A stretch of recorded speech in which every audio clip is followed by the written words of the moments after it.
And we are live back for another exciting live stream. This time we'll be discussing House of the Dragons Season 2, Episode 7. And if you're familiar with how Game of Thrones works, seems like just about every episode 7, something chaotic always happens. So, that being said, let's talk about it.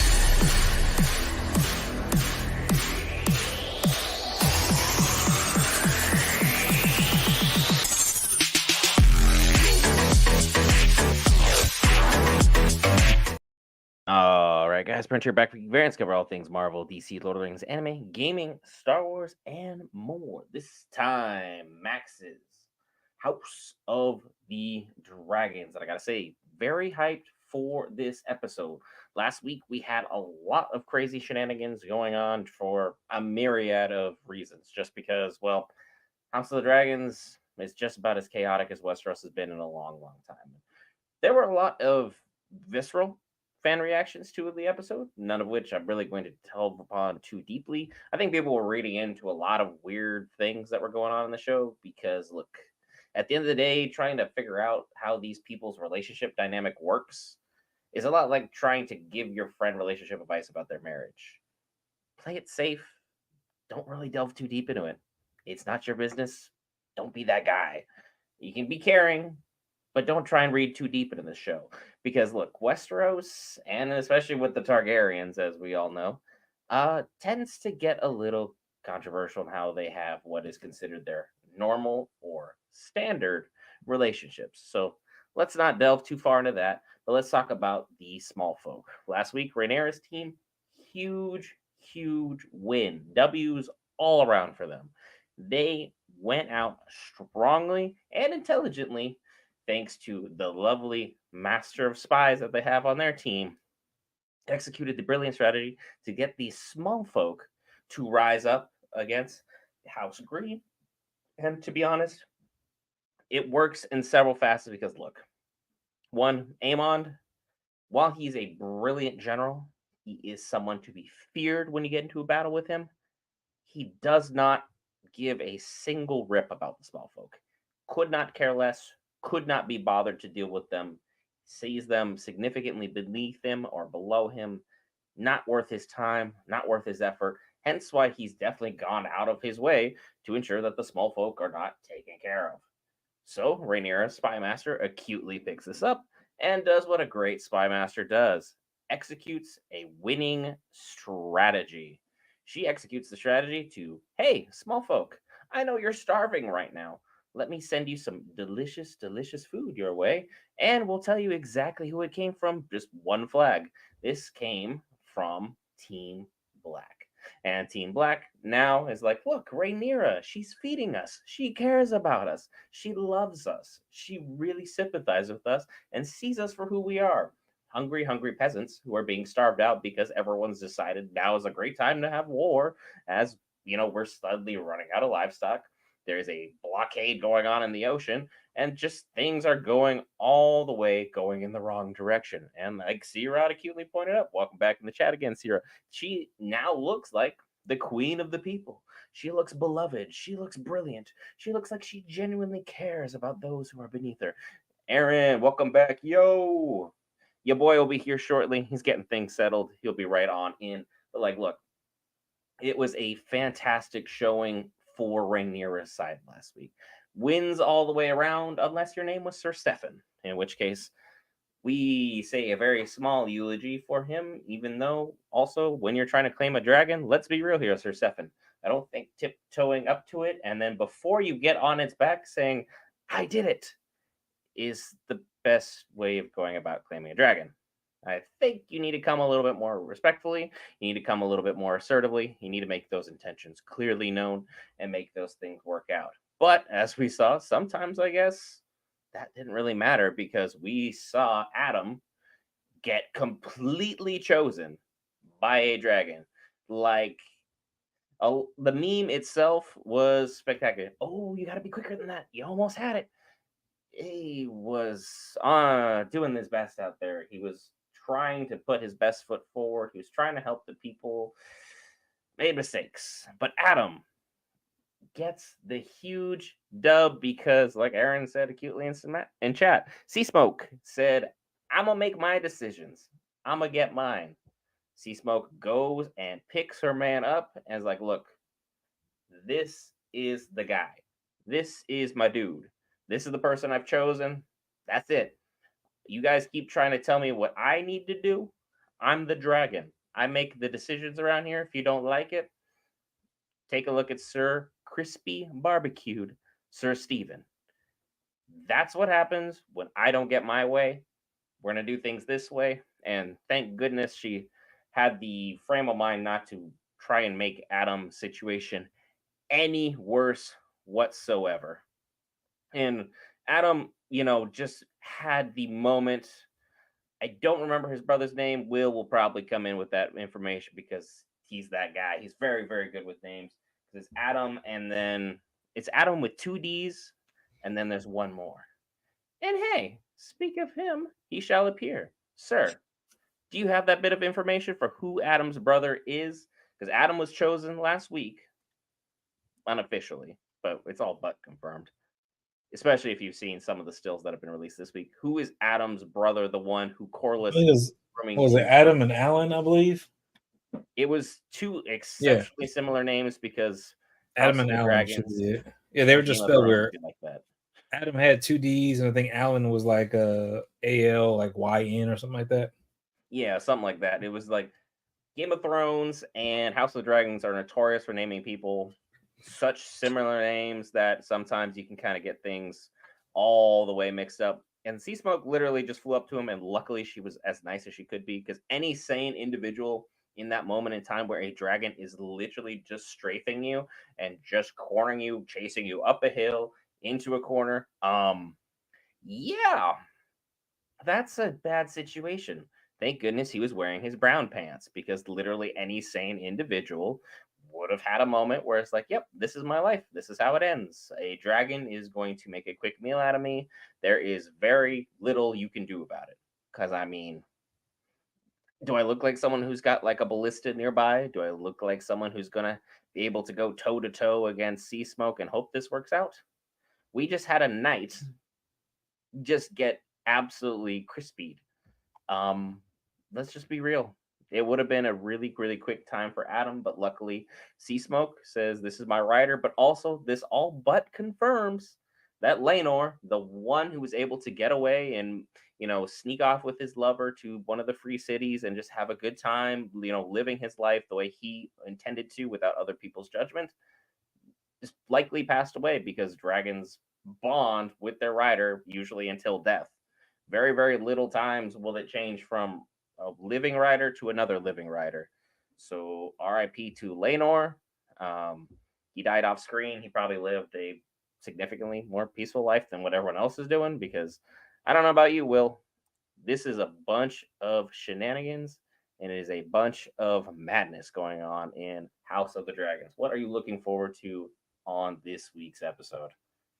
I want to see if any more people come forward. Again, they got to bolster with the dragons and stuff, and kind of see how they're going to set up for season 3.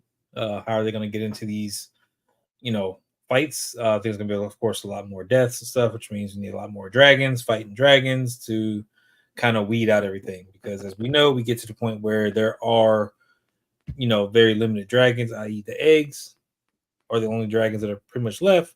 So other than the wild dragons, because there's 3 or 4 of those going on. They alluded to Sheep Stealer last week. We still have Cannibal and another one hanging out. So I think at this time. Yeah, they're going to be trying to do some bonding. So Sheep Stealer, and Cannibal, they're probably, I don't know about Cannibal. A name like Cannibal is Sheep Stealer, which was alluded to. So I think that maybe somebody will try and bond with Sheep Stealer at some point. Maybe the young sister, can't remember her name off the top of my head. Raina. So maybe her, which would be a huge change from the books, will be attempt to bond. Somebody else, one of the other white-haired, bastard children may come forward and stuff like that and attempt to bond at some point. I think the dragons kind of know what's going on, so they're kind of seeking out, their riders, and that might be a trend going on for right now. Is like they're going to seek out their riders kind of getting ready for the impending battle, because again, with Vagar being as big and bad as he is, they're gonna need some riders, and they're gonna need multiple dragons probably to take him down. So, and then Vermithor is still out there unclaimed. And then the huge change that I'm alluding to is a character that I honestly don't believe we're going to get, and that character is by the name of Nettles. Nettles, from all intents and purposes, we don't even know if Nettles in the books has any royal blood in her whatsoever. We don't even know if she's got any Valyrian or any Targaryen in her. And Nettles is someone who is distinctly different than everybody else. I'm gonna put it that way, because the Targaryens and Valyrians in the books, pale as all get out. There is no complexity to their skin color whatsoever. Nettles, on the other hand, is dark, and she has very distinctive features and very distinctive hair. She is someone that very, very much stood out, but she was looked down upon by everybody because apparently in the world of Westeros, she was perceived as unattractive, which I thought was interesting considering a lot of the fan art I've seen of Nettles doesn't really match that description entirely. But a lot of people are saying that some of Nettles' character is being slowly folded into Alice Rivers, and some of it is being folded into Rhaena. So they're just going to try and break off the character and make some book change to show change. So Rhaena would, by default, I'm assuming, be the one that ultimately gets Sheep Stealer, because we spent a lot of time discussing Rhaena and the fact that she hasn't claimed a dragon, and that Corlys was very straight up. It was like, look, every single dragon in this pit, we have not had success bonding Rhaena with that dragon. None of them want her at all. We don't know what's going on. It's just a hard no from the entire council. And like you were alluding to with Cannibal's name, Cannibal was a dragon that they couldn't even keep in the dragon pits, because the cannibal, all the dragon did was eat other dragons. So that dragon doesn't play nicely with others. So even if that dragon is eventually tamed by anybody, it's they'll going to still have to be be housed and moved elsewhere. Like, we can't keep you near anybody, because especially if you end up with like a smaller dragon like the one we saw Aegon on, it's going to be a wrap. It's just snack going to time. be over. So yeah, I mean, Nettles could be brought in on season 3, but I feel like we should have seen her by now, C-Rod. I feel like she's a character that has some kind of importance. Like, I know we still need to see what's going on with Daeron, because he should be here by now, and that's another child that has carried on from Rhaenyra's line. But at the same token, haven't seen Daeron either. So there are some changes. Some things are definitely going out here. A lot of fans, more Eagle-eyed fans than me, obviously, were alluding to the fact that actually, it looks like the episode is up. The episode is in fact up on my screen. Am I the only one seeing that? Yeah, I've been Or checking. So because I got episode 7 just sitting here waiting in the wings. It's untitled. I'll get situated and wait for everyone to get ready. Then we will sync up times per usual, and we'll watch together. So we'll all have the fantastic time of watching how together. Yep. CC says what I'm saying. It's up. Aaron's like yeah, not I got seeing it. it. Okay. Let's keep refreshing everybody. Obviously, we're not going to go ahead without you. You guys know the drill. No drill. And You then watch it. everything involving this next episode is going to be crazy, because the episode runtime is an hour and 13 minutes, one and all. So it's going to be a really, really deep showing. And the fact that this episode is starting off with just going straight through the intro for everybody, that should probably give us a good idea we're going to be in for hopefully a faster pace showing this week, because like I was saying last week, I think the pacing has been too slow. I understand moving some pieces into place, because Will, somebody who's a big Marvel fan, understands how to manipulate things, put things in the right place, proper context, have the build up for our moments. Sometimes I need a little bit more. Let's be more aggressive with this. Let's get to the punch. But again, I'll let everybody know when the intro is done, because it's Game of Thrones, House of the Dragons. You don't skip the intro. Unless you're me. Unless you're you. The Aaron's already ready. I mean, I'm ready. I'm standing by. Like, it's around 5:30 ish. You and Aaron are just in sync for everything. It's completely fine. So I'm gonna be hanging out with C-Rod, lagging behind a little bit. It'll be fine. We'll get all caught up in time. We all have our accountability buddies. We're making it work. And it's been amazing building this little geek community out here with you guys. Appreciate each and every one of you. We'll have some more great feedback going on here. Ooh, and then there's Antonio hanging out there. Oh, we talked about Robert Downey Jr. at length yesterday. There is mixed feelings from me. Will's excited. There's pluses and minuses to it, no matter which way you go and stuff. I'm hoping for the best because I do love RDJ. So that I do believe they could have cast another actor in that role, but I'm not complaining about what I got. I just want to see Mads Mikkelsen would have been a better hire.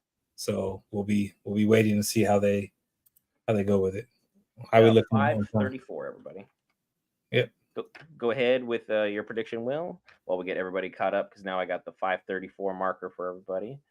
And thank you for bumping the camera feed up so we can get the 5:34 mark down there without blocking anything. Appreciate that. So keep going with Robert Downey Jr. and then we'll no, we're just gonna see what he do. So that depends on how they want to write the story. He's some kind of variant, I believe. So variant. Like there is a comic storyline where Tony and Doom kind of blend together, correct? Yeah, infamous Iron Man had some Doctor Doom and Tony Stark references, so all that stuff will get cut. Like I'm gonna probably do a video on that with more of my kind of ideas of where it's probably gonna go. I'm probably gonna get that out probably Tuesday. Next couple days. Yeah, I was gonna say. Yeah. It'll take a while to get all the theories properly crafted out because I know you got a lot of string at your arsenal. Is everybody in chat ready? We can just type 1 for ready or just type out ready. Let us know at the 5:34 mark because we are looking at dragons staring at each other.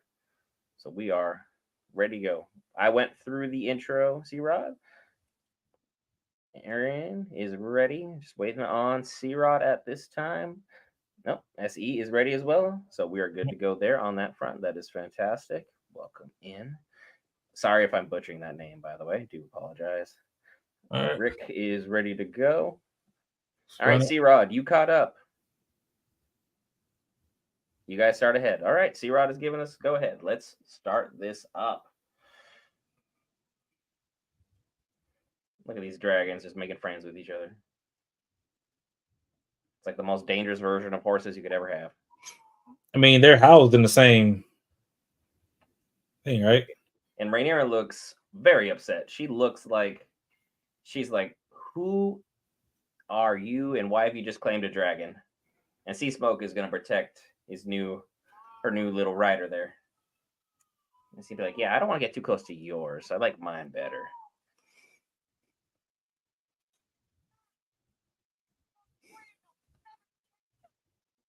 She's burning off a lot of steam.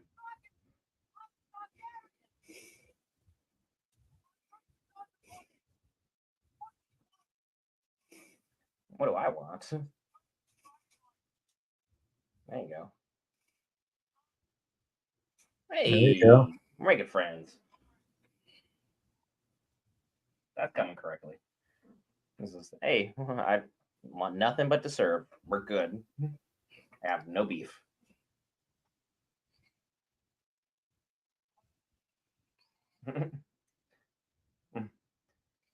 It's the most dangerous thing ever. This is like a real life Pokemon battle, and everyone's got Charizard. It's just like, no. Yeah, I'm waiting for it. They threw out their humans. They're gonna see who. Yeah. Trainer, use punch.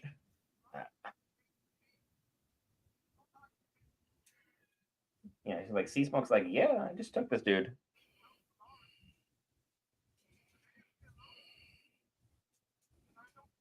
And there's a lot of classism involved with dragons. There is a huge thing between the highborn and the lowborn. There's a lot of beef. Noble line or nothing.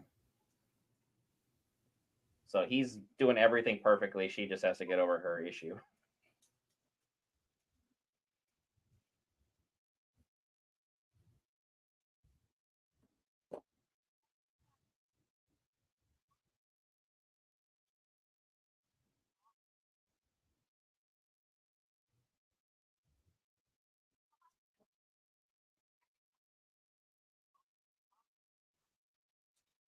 He's like, I am poor, poor. We don't have family history.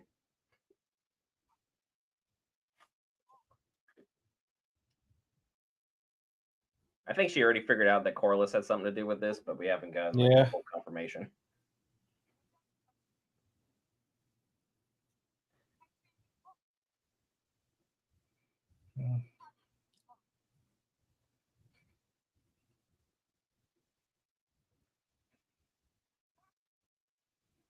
Out of you, my new favorite, which means you're probably not gonna make it.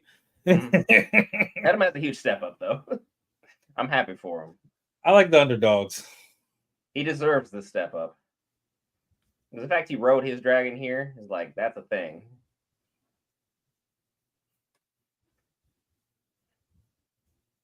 You know, take without hesitating for sure. Like that. And then now we're back with the lady who got dismissed from her job because her kids don't even like her. Gotta love it.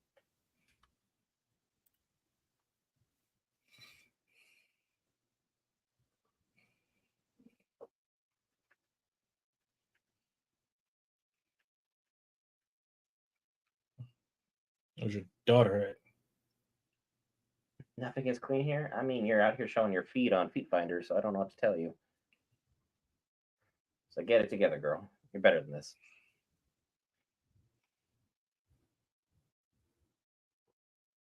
Out. We just had a riot.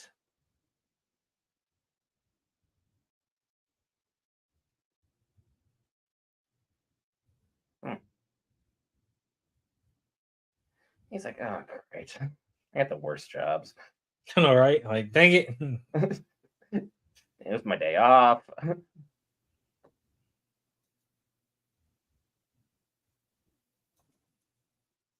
Nope. Are these the ones that were assigned to the guard by Aegon? Because they were so quick to draw blades and do stuff. That's what it looks like. It looks like it might have been those guys.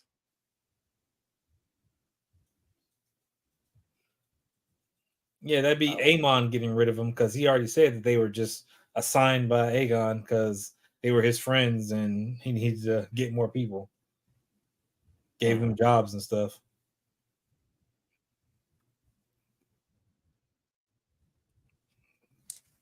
Oh, wow. Co-conspirators out here. There we go.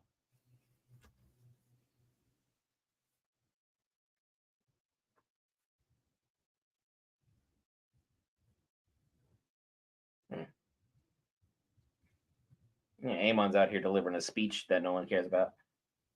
Got his council up there just. Oh, yeah. Oh, he sent him to the wall. Yep. Damn. That is the worst time ever. Well, I mean, it's still living, but like, yeah. Yeah, Never those are with a Aegon's woman boys. to serve the wall, fight off the wildlings. Never-ending winter. Great times. Become Great the summer Night King. package. Love it.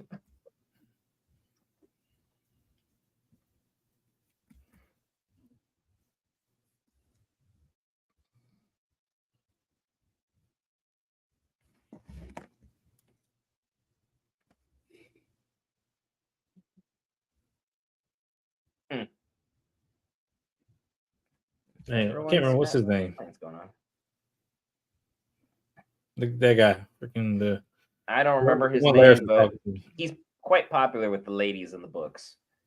He's like number 2 or number 3 in like in the number of unclaimed children in recorded history. He's quite popular. And yes, book fans keep track of that sort of thing. I don't know why. It was brought to my attention through a meme. Oh, wait till wait till you see this hand. Corliss is just gonna drop. Just what? Oh yeah, it's your son.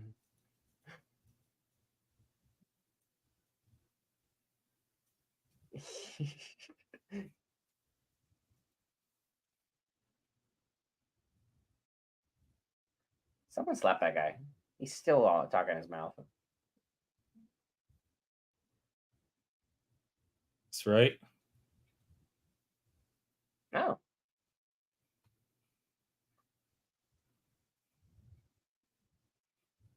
Yeah, we're still doing the lowborn thing, huh? Smart man. He's like, I'll wait I'm for the the queen to hand. come before Did I passing say judgment. shut up?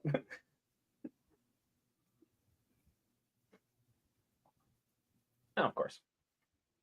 Corliss, time to make a decision. Or Jace is going to get upset and say something.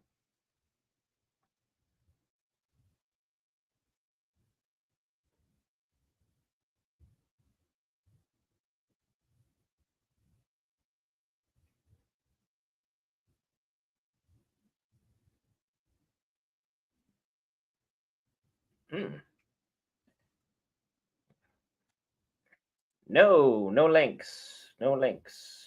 No, no. Get max. Only option. No links.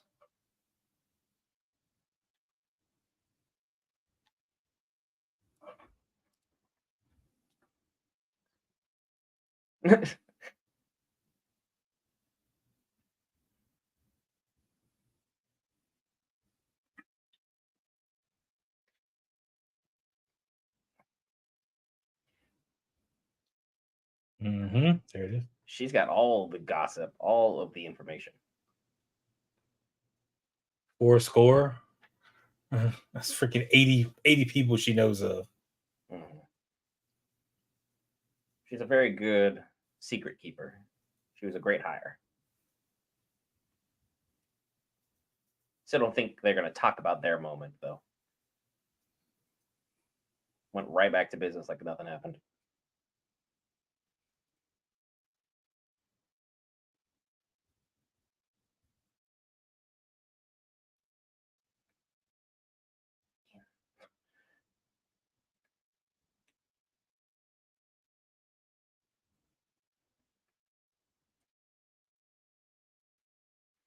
Yeah, because just because you come from a fancy house doesn't make you better than other people. It's kind of something you need to work on there, Queen.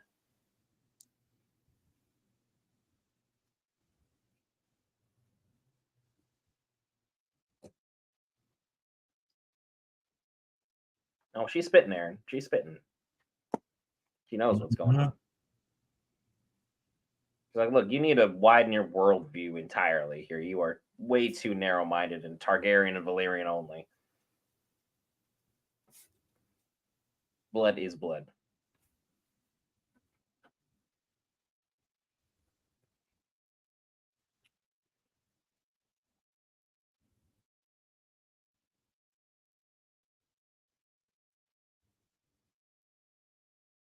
There you go. That's the right idea. Take the advice. Raise your army.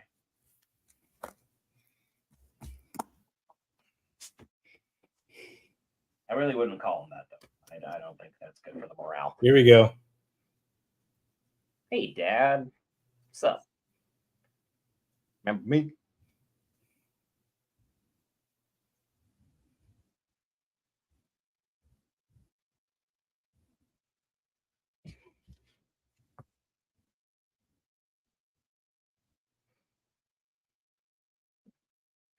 The magic hand.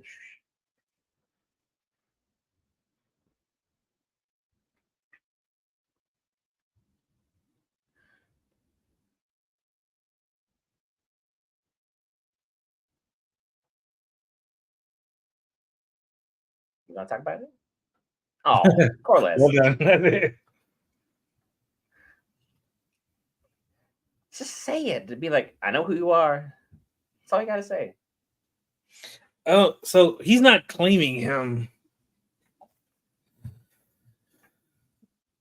Freaking, like, who was his mother? Who he said his mom is who she was. She was someone who worked on a boat, and Corliss, well, row your boat. That's as PG as I can keep it. So we're back to Daemon losing his mind.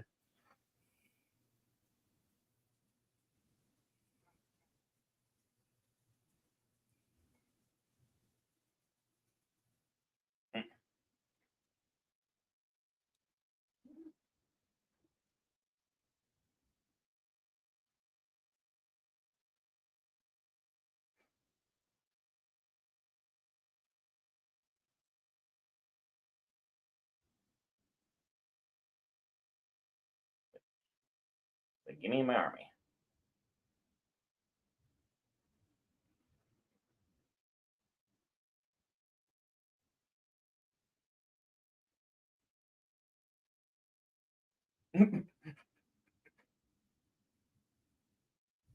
It's like, you're messing this up.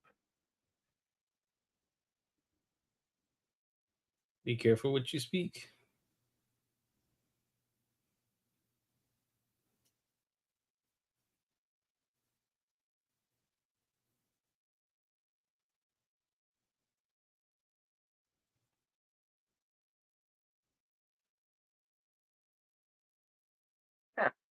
He gave him the fancy title, King Consort. Like, great.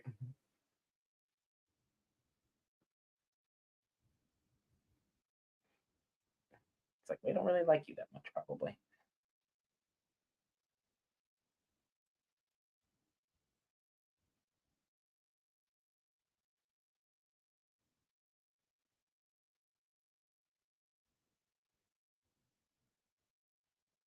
Oh, you can always seize it by force, kid.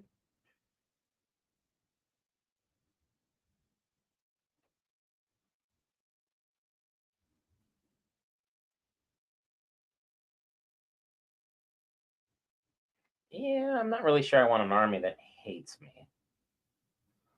That never historically goes well. Something about mutiny, betrayal, all that fun stuff. You can only ride Caraxes so far. Yeah. Either way, freaking stuff needs to get done, and freaking dragons need to get got, and lines need to be drawn. Because episode 8, I'm expecting a freaking battle. Yeah, because like we got a lot of people here, and those were the people that openly complained to him.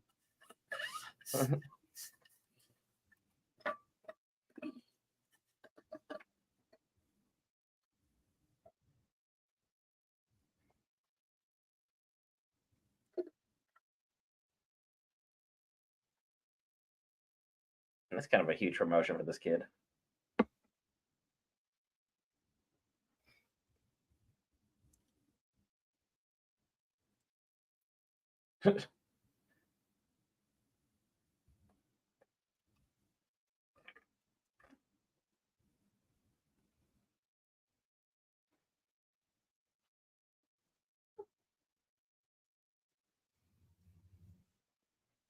Mm. Who's not going to answer?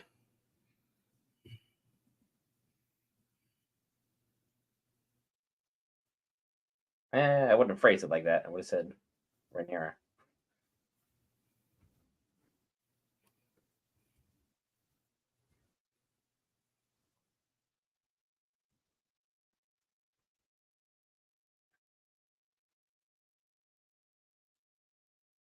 Mm.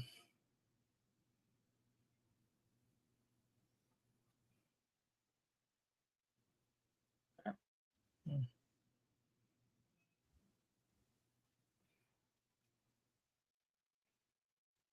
This kid's doing something right now.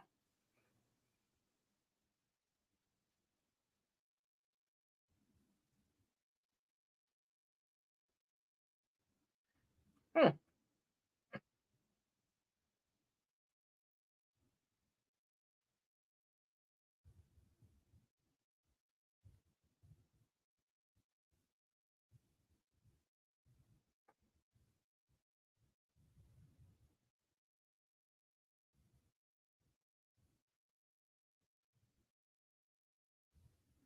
Hmm.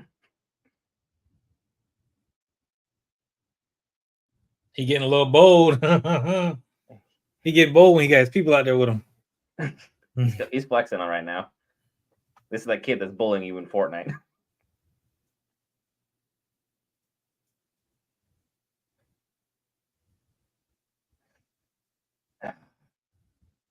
Season 1 Daemon would not have put up with this.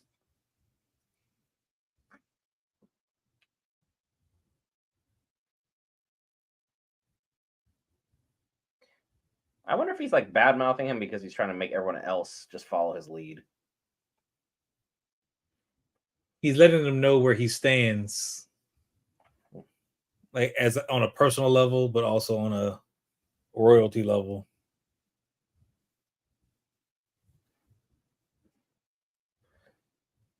Yeah, I do think he's been humbled by his nightmares.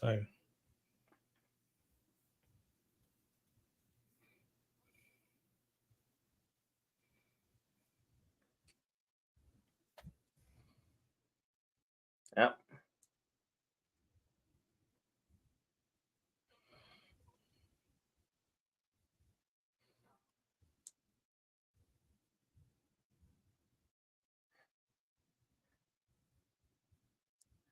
This guy is more fanatical, but Damon. Yeah. Make your pledges. Because you got to start all over every time someone dies.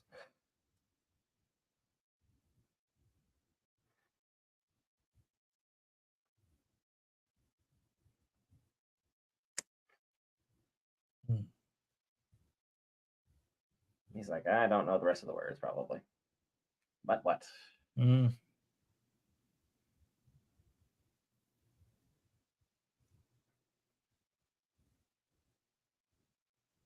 Oh, he's stirring the pot day one.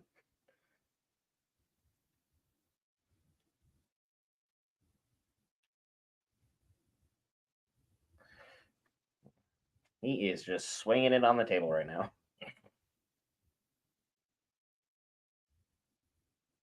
Mm. Here we go. Oh. The kid knows what he's doing. And Damon's like, oh, okay.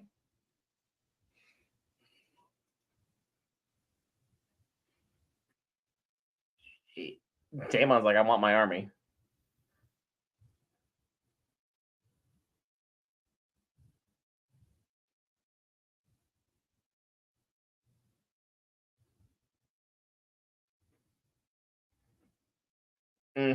This kid's playing the game beautifully.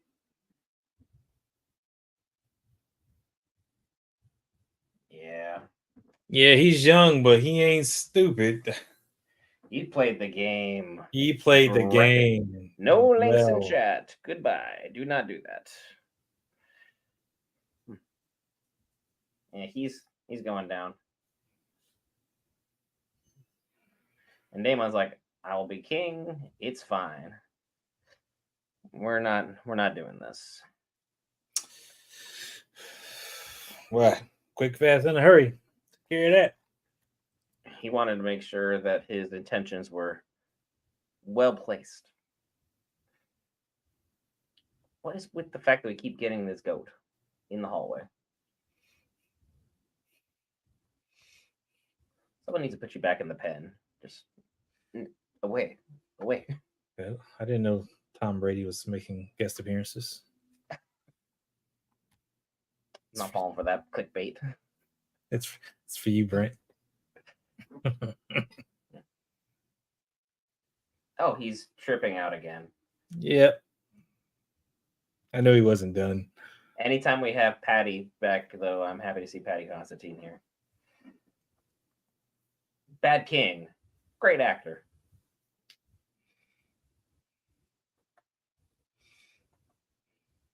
It was a little soft on everybody. A little soft. That gentle touch. It's like sometimes be a little more Targaryen about it.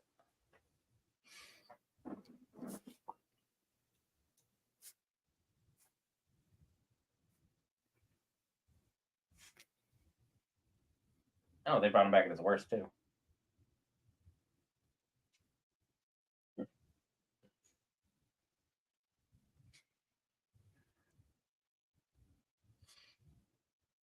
There's a lot of talk that the sitting on the Iron Throne causes this.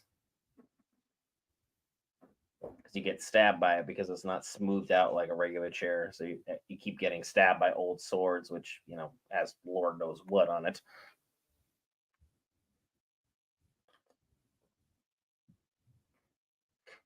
It's like, yeah, do you want to go mad? You want to lose your mind? Your body? Your happiness? Is this what? Oh. Oh, wow. Aegon taking them first steps.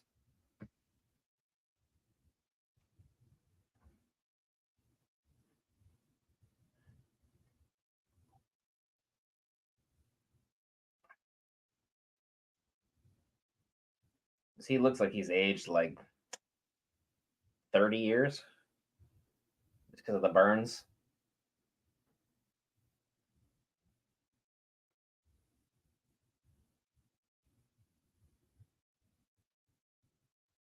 Oh, his ear. Ouch. He got all that fire. Because, Laris would be the one that would be a better guide on this.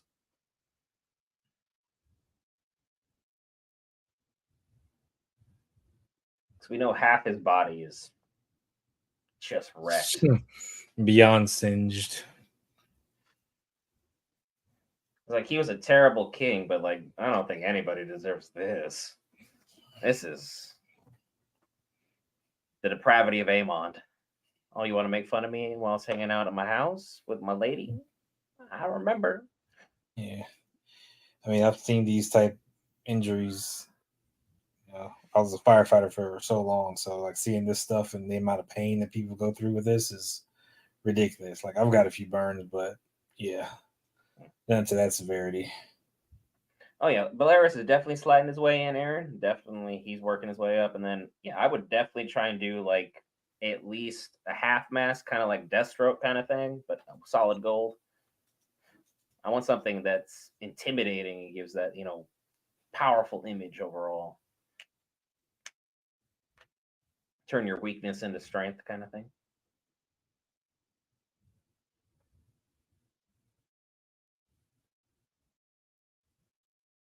Laris is like, I need him to be strong now, though. He's kind of warning the Maesters, like, hey, people are after him. We need to go in that hurry up offense, figure him out. Yeah. Uh-oh. Oh, Alan. There's a conversation I was waiting on. He doesn't look particularly thrilled about his job today.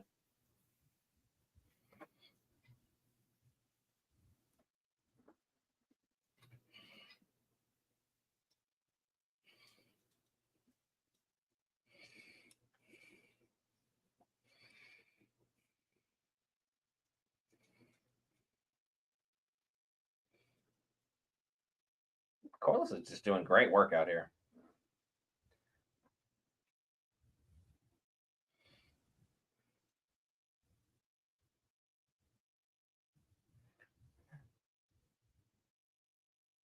He figured everything out. Mm-hmm.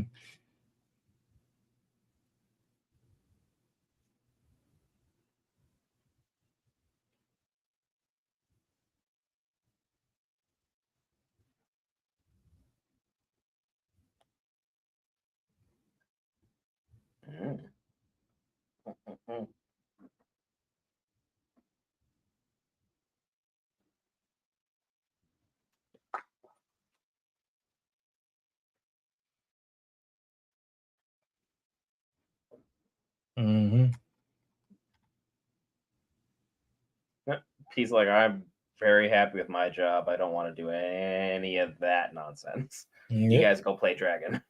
I'll stick my nose out of that. I like the ground and the water and stuff down here. Like he's like, I don't want to do that. Salt and sea. Not sky and die. Right. That is a nice looking outfit on right now. Like that red, it looks super clean. Red and black is always such a nice combo. Oh, Aaron. Yeah, he's gonna name him Aaron. Oh yeah, he was hitting all the keywords there. Also, that's the chick from the gum commercial that called Lint Liquor. If anyone remembers that commercial, that's who's running the Veil now.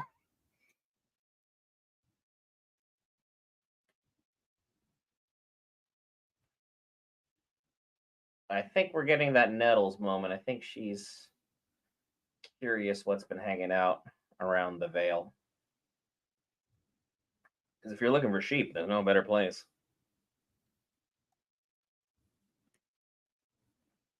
Sheeps and goats aplenty in them wilds.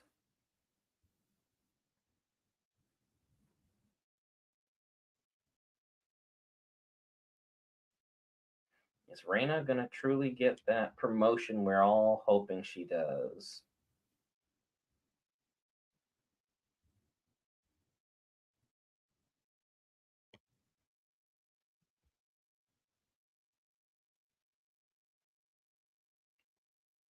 Uh, okay, that's her knight. It's like, who the heck is that?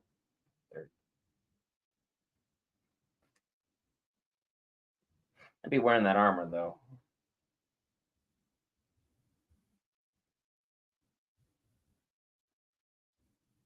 He's like, out here? We sure? But you got me out here.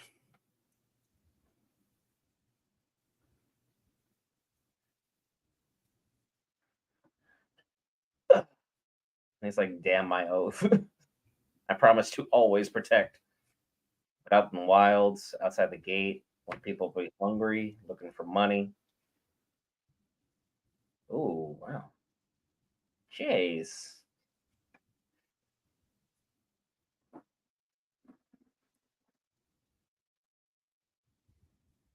He's going to be classist about this? Boy, your hair don't even match mine. Like, shut up.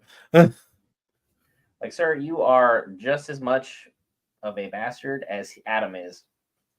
Like, I don't know what you're talking this high talk for. You strong.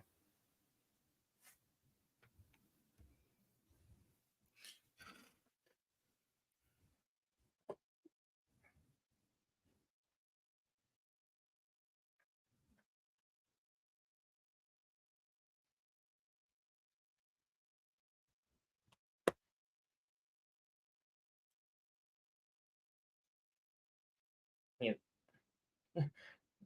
he's got no solutions, just tons of complaints. Mm-hmm. But again, teenager.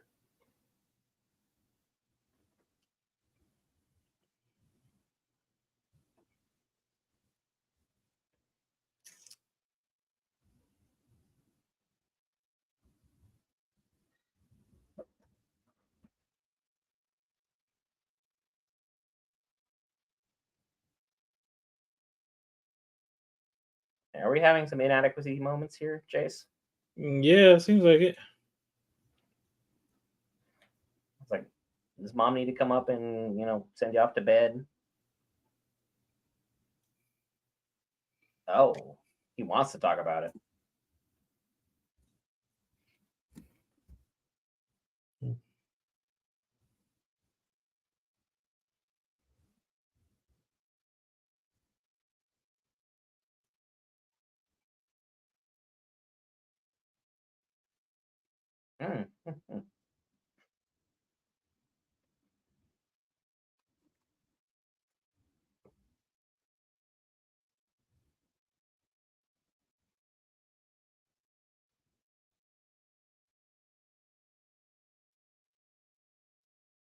Wow.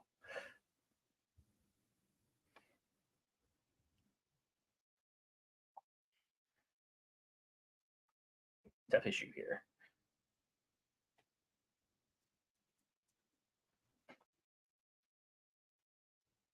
I mean, at least you're not Christian Cole's kid.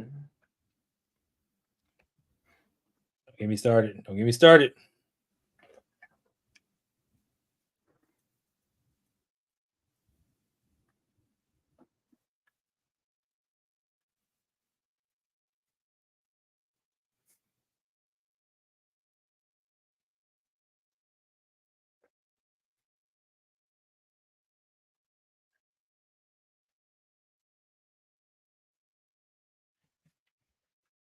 So now he wants the throne. Damon wants the throne. Rhaenyra wants the throne. Aemon wants the throne. And then we have good guy Alan here. Doesn't want anything to do with it. It's drama. He's just handling out his tasks. That's it. Not rising above his ranks, not causing any problems, just making things work.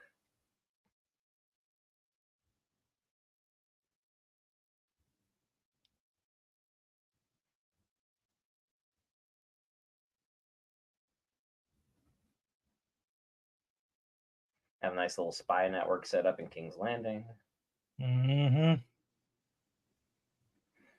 there's a secondary storyline that got started last week.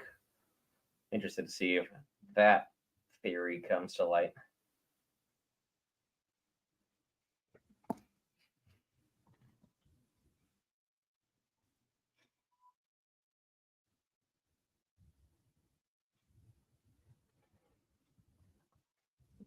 She's being a little more open than everybody else.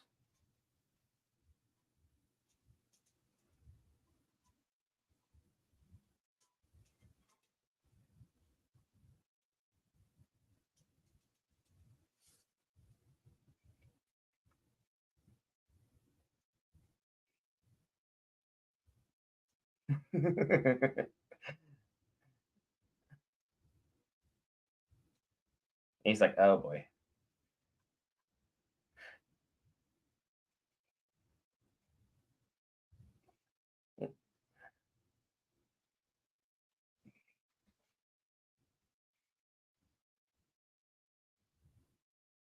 Your injury?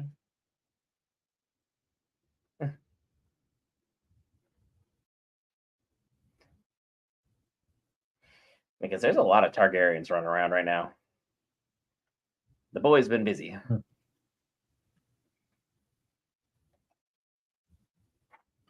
You don't know till you try, homie. I mean, we saw Stefan try. That's where the trepidation is.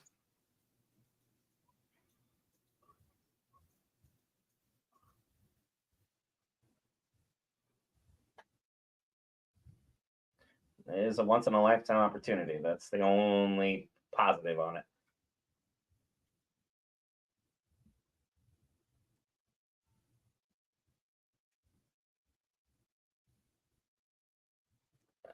We're being a little loud here. Don't say that too loud.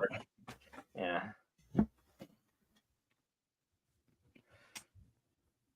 It's fun until the King's men come through and be like, nope. What'd you say? It's like,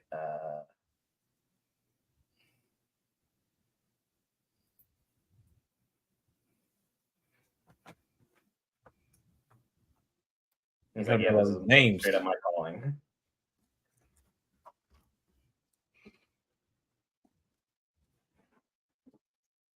So he is a big old dude. Comparatively to the others.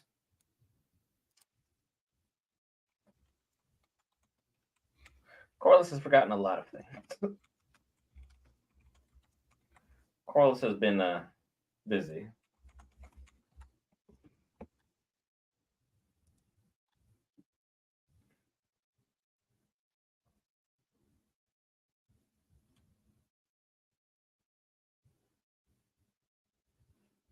He's like, yeah, my mom had a side hustle.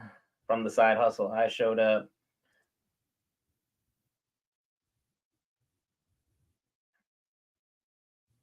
And that is also very true. In the books, that is definitely a thing. If you are of silver hair and you work in a pleasure house, extra bucks all the way around.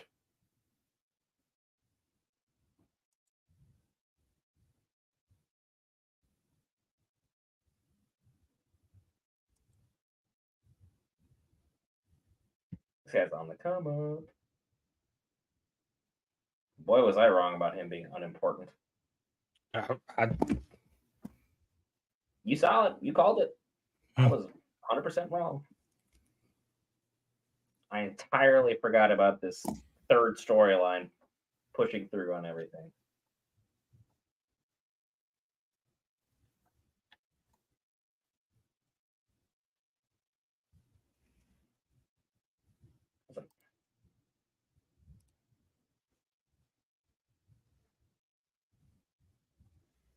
He could change his whole family trajectory with one move.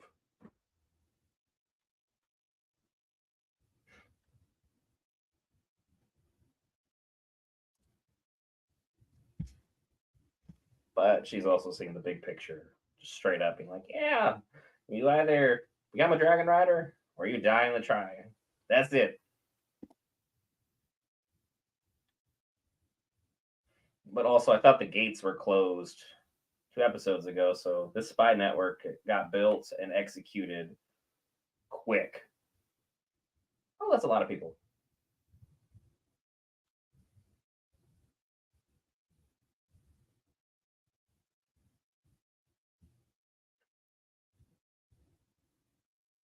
I was gonna say, don't let anything bad happen to Alan. He's done like nothing wrong this whole season. Look, Alan and Adam, I'm rooting for him hard. They're making Alan, all the right moves right now. And there's at least 6 unclaimed dragons right now. All right, Vermithor is still out there as well. So we got Vermithor, Sheep Stealer, Cannibal. There's another wild one, and then there's 2 others that they have in house. Cannibal. His name's escaping right now. Silverwing. What is that? Is that what it's called? Silver something. Silver Wing, I believe.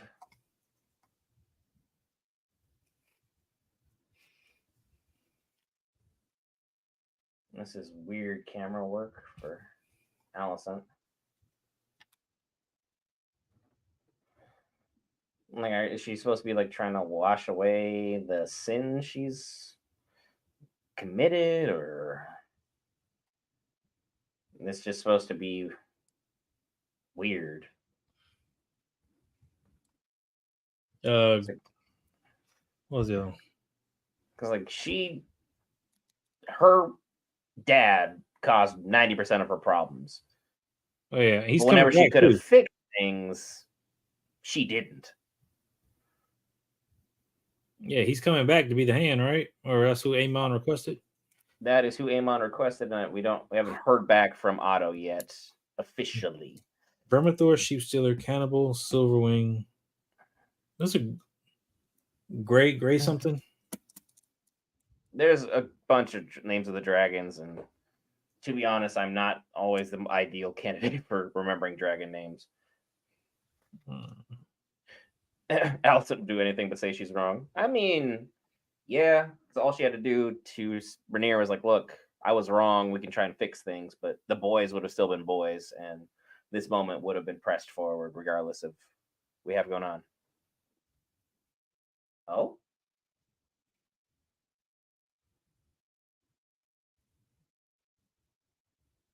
Oh boy. Everyone's quitting?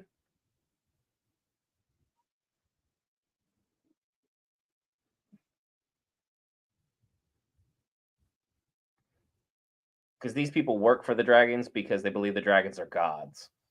So now having lowborns being put in front of them, they're like, hey, what the heck? This is an insult to everything we do.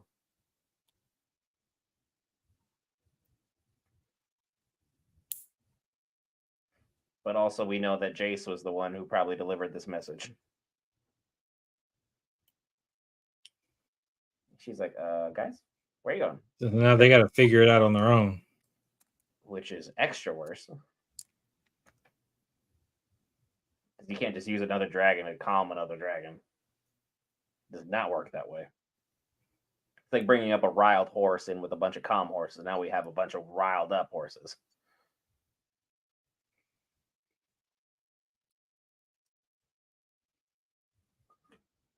I would just see all the white hair and be like, dang, my family was a little busy.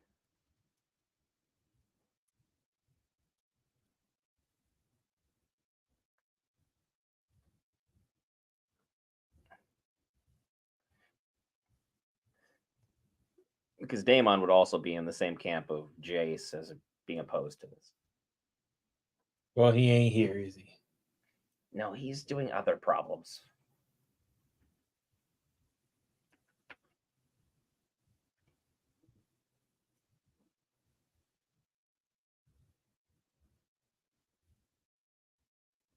She said 4 score. Well, freaking at least 80 people. Plenty of chances to get some successes and quite a few deep fried dinners.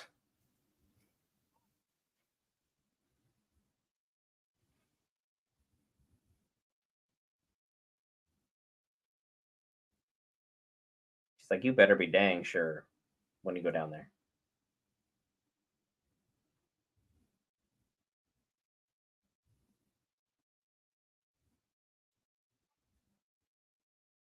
Starvation. So you better be sure.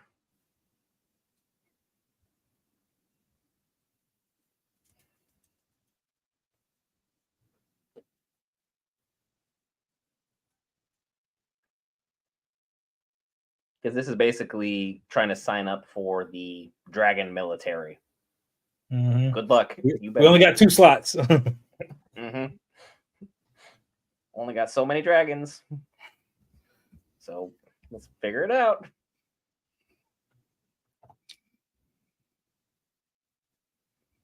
Without bloodshed. Oh, there's going to be tons of that. This is war, baby.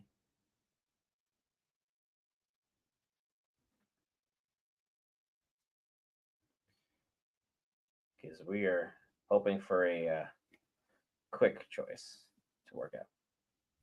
Oh boy, we're talking about the big one.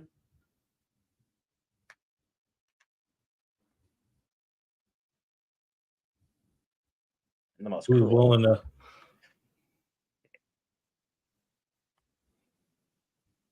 Yeah, he's a little temperamental. He's the grumpy old man of the group.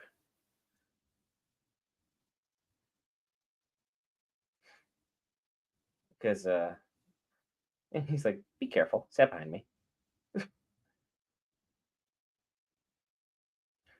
He's finna kill a whole lot of them. Oh, just a few. It's fine. This is what they signed up for. Which is something because now you're eliminating the the ones who could claim the throne or who could go after and be part of the whatever. Yeah, we took 3 dragon riders up front just to be sure that Vermithor was greeted properly. Because well, we saw Daemon try, and he's more dragon rider than anyone in all of Westeros. He knows the most old Valyrian. He's got the years on it, the battles for it. Like, the numbers are going to be there, Aaron. The numbers will be there.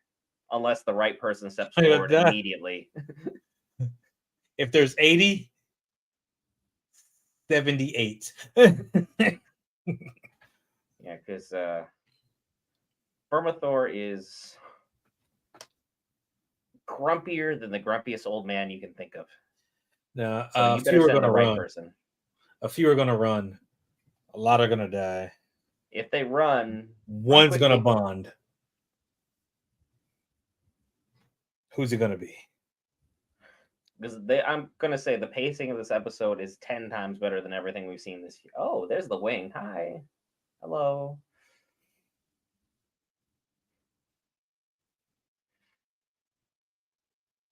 Yeah. He's like, bond or die. These are your options. Pretty much. It's like, you don't command me, lady. What are you saying to me? Because even she's like, all right, settle down. This is what happens when you let the huge dog out around company you haven't trained properly yet.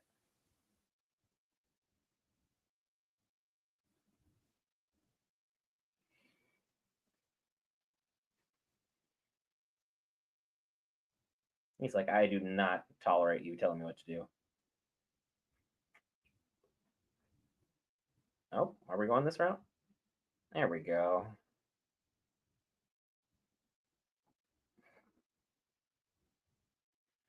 She can't claim him. She already has a dragon. Mm-hmm. If she claimed him, it would be way too easy for the season. Because it's cool. We have an experienced dragon rider. We have the second biggest dragon. Showdown. Have fun, everybody. But again, she still have to deal with men being like, hey, you can't do this. I just bring my council out here and be like, hey, look what I just did. Can you come do this? Yeah, talk that crap in council. I'll see you there.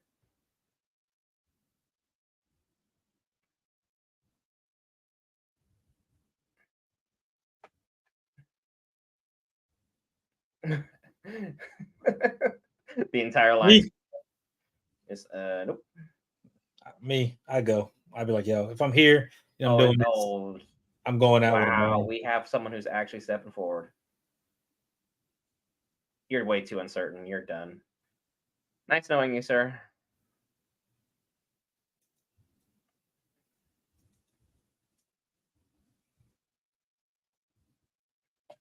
And Vermithor's like, really? I'd be like, my barrier, please come back.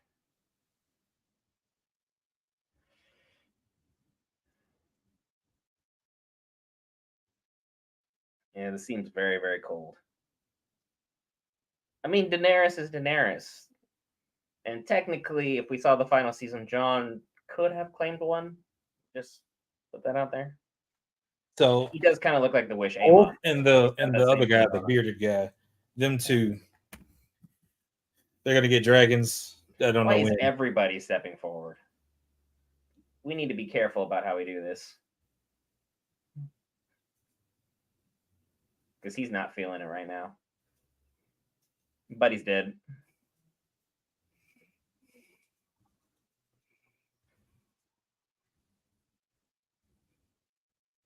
I think he's picking right now, to be honest. Either who's going to die or who his rider is going to be.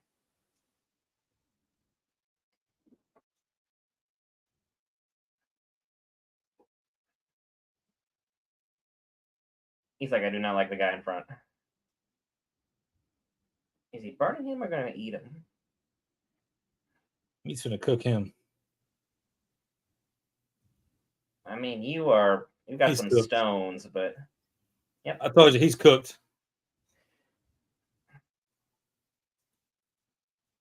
And now everyone's like, can I go back home?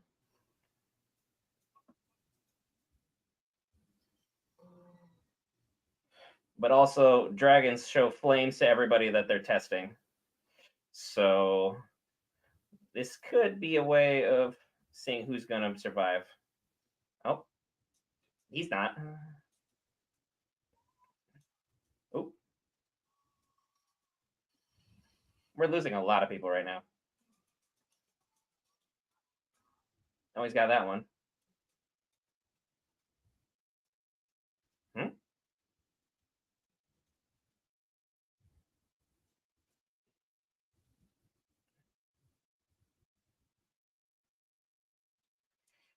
Yeah. Don't you feel lucky now that you're part of House Targaryen? You get to make this look easy.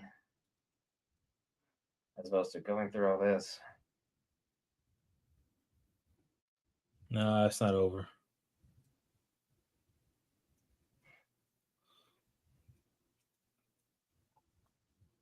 He's weeding them out. Very quickly. In mass numbers.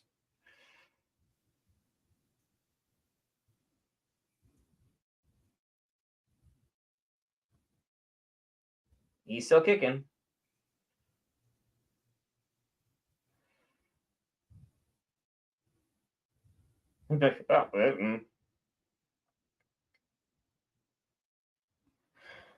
Antonio, what an interview process. You're telling me I'd rather sit down and dress up and tell a bunch of lies to people. Is this like the worst game of oh. So I feel like he'll get Vermithor, maybe.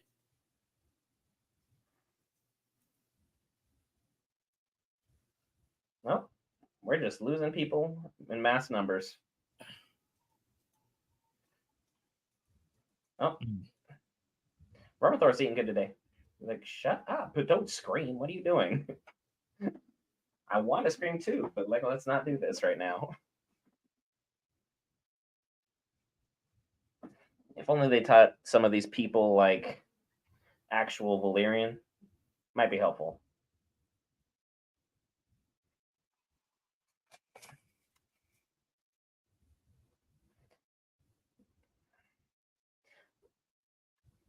So you can tell this dude has a good heart because he didn't just like push her out right there and be like, here you go. Are you able to work under pressure? Yeah, that's part of the job description right now.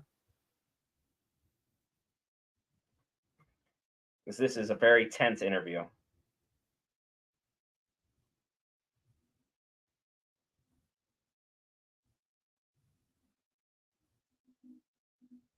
Because Vermithor, yeah, she's gone.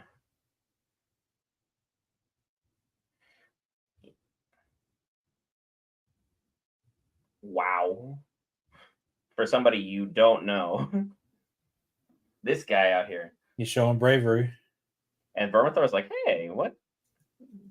Like, did you just tell me what to do?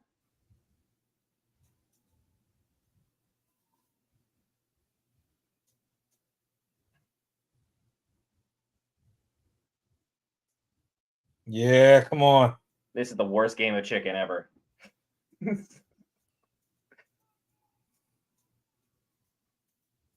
He's like, you are crazy. Like, I'm grumpy and old, but you're something else. Yeah, come on. Because I think he's gonna start showing him fire and be like, all right, you're gonna chicken out now?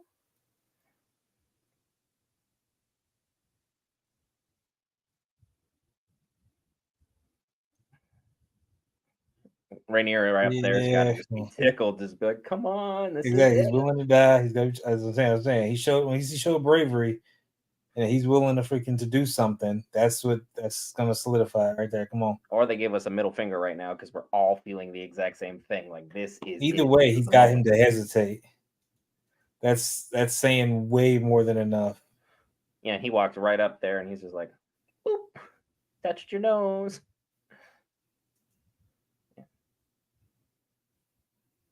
Because now you moved up to the second most important person in all of Westeros. Just like that.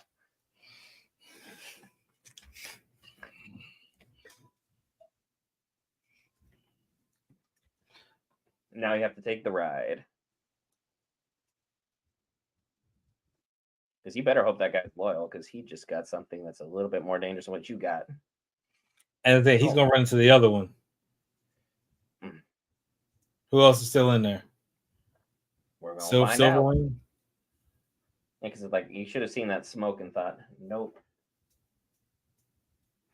Do you have the name of the individual who just claimed that dragon? I don't know his name. He's Ulf. I know him because he was one of the ones at the bar. So I forget. I don't know the name of the other guy.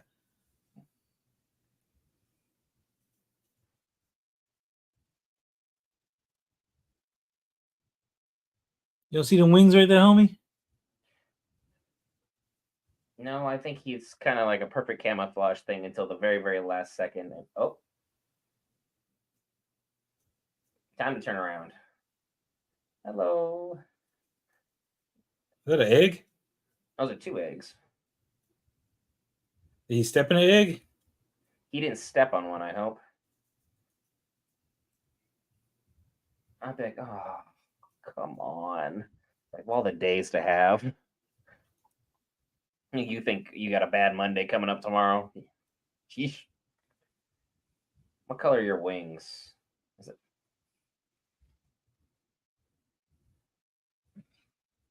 Oh, you got a very distinctive look about you. Hello. Just kind of like, don't touch that. I can't tell if that's being friendly or just being like figuring out about dinner.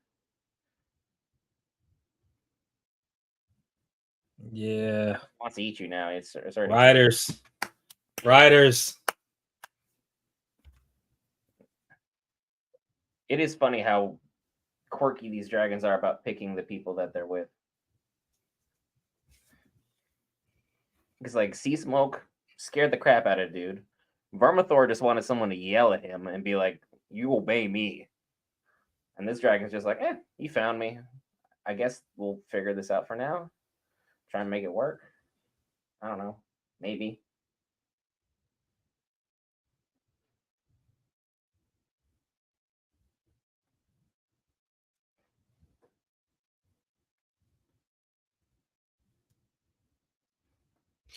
Give me my riders. Everybody growing up right now.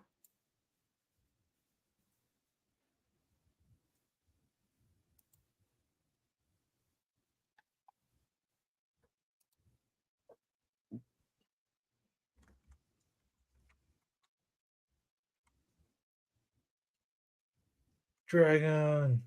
Yeah. So much for the council meeting going good. Everyone is concerned. The only person that can stop him is just sitting there in the meeting.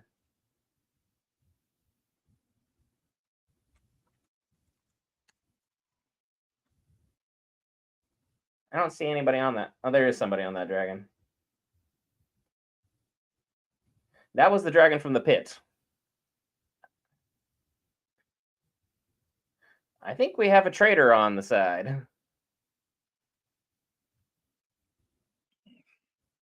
It's possible.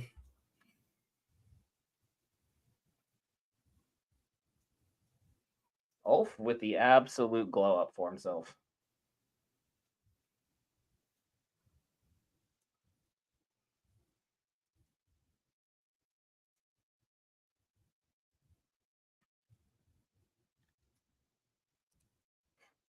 Because Amon is going to go get on Vagar and go smell this out, see what's going on.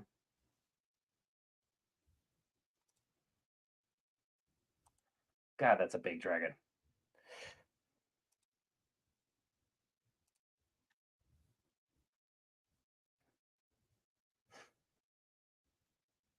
Send out the biggest, baddest dragon in Westeros to go smell out the situation and be like, "Hey, what are you doing flying near my castle? What are you doing here? I just built this throne for myself."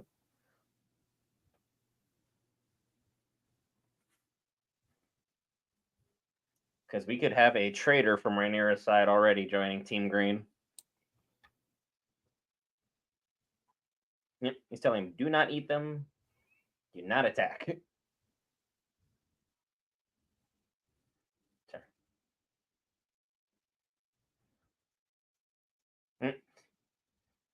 Dragon returned right back to Rhaenyra. Look at that. It's like, that's too close. Oh, this is an epic shot.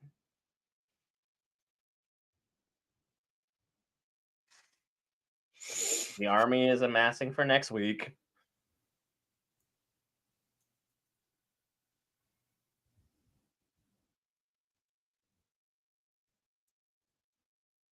Get it.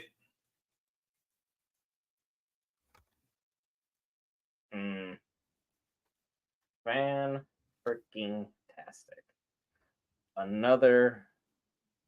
That was not Daemon. That was Ulf. Daemon is still doing Daemon things. Because Daemon gonna Daemon. So that would have been freaking. That would have been on the castle was Silverwing. Yeah. Vermithor walking up. So was that Jakaris? Mm-hmm. On the third one? Right. I believe that would be the other guy who claimed Vermithor. That either would have been Vermax or Moondancer coming up, because I mean we got a couple of dragons there. She wasn't on hers, but there was riders on each one. Her that was her dragon behind her. There was no rider on that dragon. There's no rider on that dragon? I couldn't see. So. That one was hers. Okay. The one that just landed on the castle, that's Ulf. The one behind might have been Vermithor, but it looked kind of small to be Vermithor. So it's like that's a tough one to see. So it's like it's hard to decipher dragons, which again, like I have searched and searched for memes of dragons so I can get like a full picture of like who's who's unclaimed, and everyone who is making them. Thank you so much to so many people, whether you're a book viewer or just a show watcher. We need people to make stuff like this. So it's like, here's your easy cheat sheet going into the finale, because this episode, like C-Rod said, this was a good episode. This was well paced. We got a lot done. We got a lot of things covered. Sure, it wasn't like, in the grand scheme of things, all we can really say is what definitively happened. Daemon's having his authority questioned. Adam got a promotion, and then all of a sudden we're getting a whole bunch of dragons being claimed not only by Ulf but by the other guy whose name escapes me at this time, whose name I definitely need to get. I need to go back like through the episode itself and find that particular individual's name. If anyone in chat's got it, feel free to send it over. I'm not going to sit here and pretend like I know half of what I wish I knew. But that episode was absolutely incredible. I need to go back.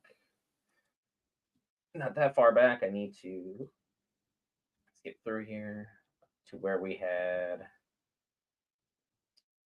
Oh, not you. How far back was this? Because we still have to figure out what's going on with Reina too. That's something that's oh, okay, cool.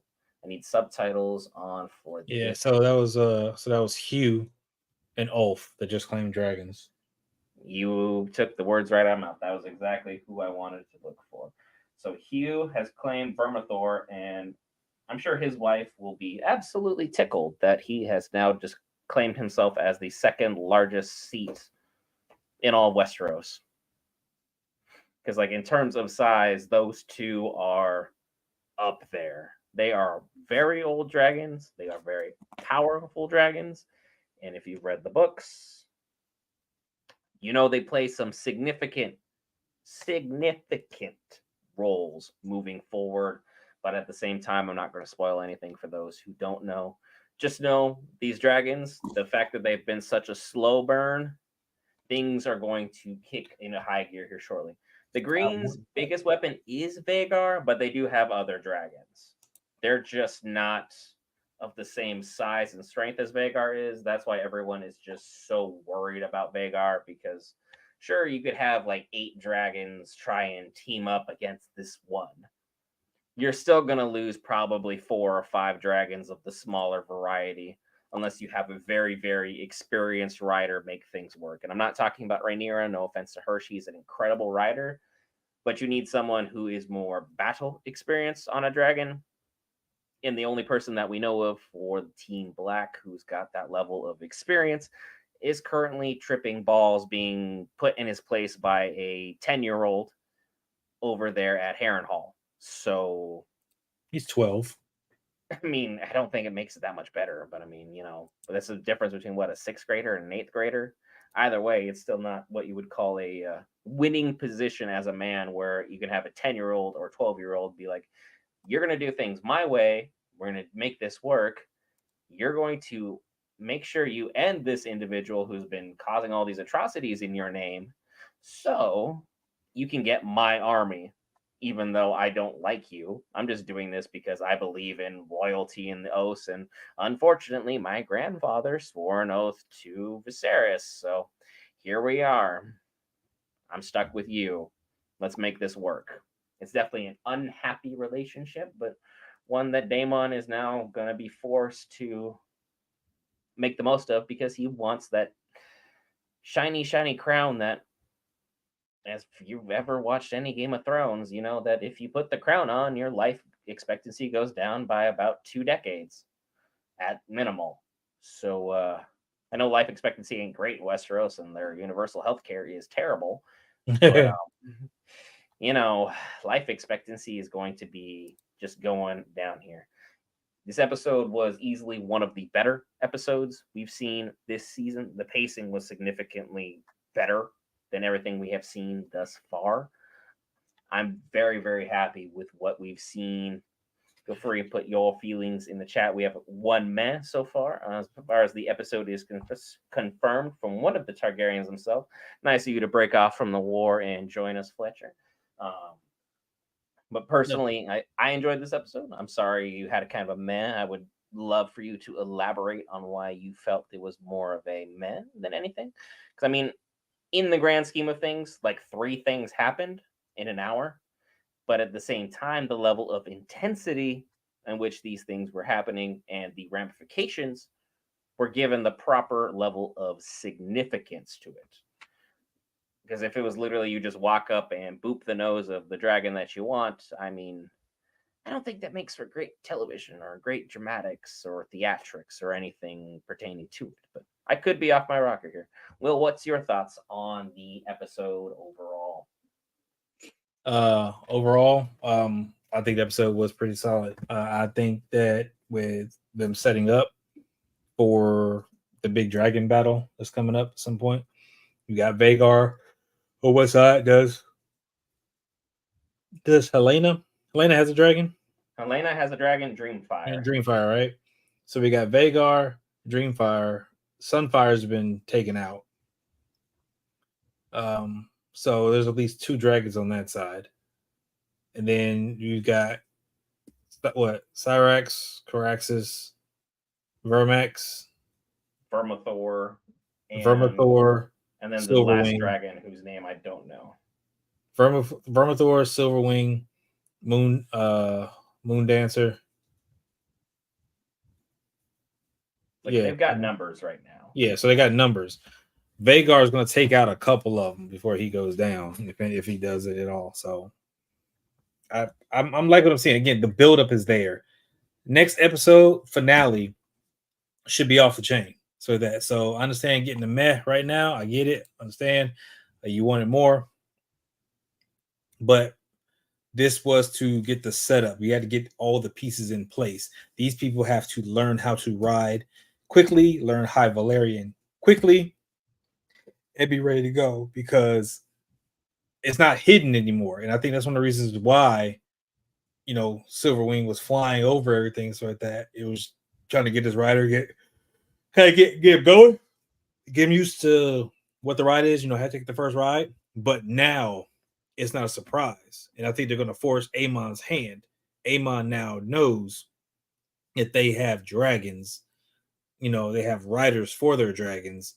So I think he's going to preemptively probably strike or go for it sooner rather than later because he wants to probably, take them out before they can get off the ground.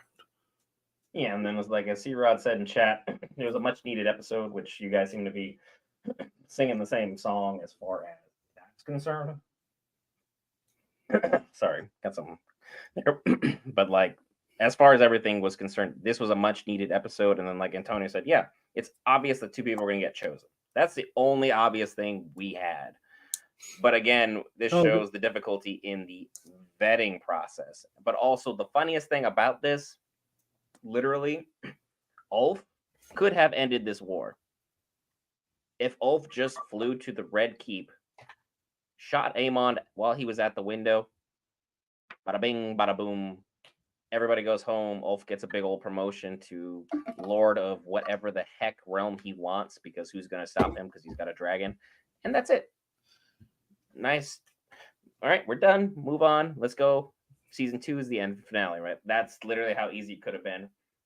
Is keeping a big dragon like Vagar around or keeping Vermithor somewhere. Clearly, you need a lot of real estate, and it's not like you're going to be able to just be like, it's not like a video game where you can press X, fast travel to your companion, your horse, whatever the case may be, and then boom, out of there. You are stuck in that situation where, all right, I need to actually travel. I can't fast travel because enemies are nearby kind of situation. Kind of have to make things work out the best that you can at that moment in time and really put things into play. But huge ups this week for not only Adam, really rooting for him, and Alan. Alan did a fantastic job of making sure the series of networks was chosen correctly. There was no leaks, there was no spies, there was no failure, there was no fallout from his decision-making process. Things flowed smoothly and fantastically. So we have that working beautifully, which led us to Hugh and Ulf, which is also a huge win. Yeah, sometimes, and this has been seen in the show, dragons can act without the ability to need a command. It's like sometimes your dog will just sit because they know that's how they get the treat before you even give the command. Dragons can free think for themselves as well. So it's like people are like, you don't always have to say Dracarys. It just was for dramatic effect when Danny did it in the show. Other times the dragons would just do it because that's what they felt like doing at the time. Sometimes they listen. Sometimes they mentally sync up and they can sense that the command is talking about, like C-Rod's talking about in the chat. It just depends on the situation. Vermithor could be the only one to take out Vagar. He is one of probably 2, maybe 3 potential dragons that could handle Vagar at this time. Caraxes, because of Daemon, likely could get a moment to make things work, just because Caraxes is war tested, battle tested.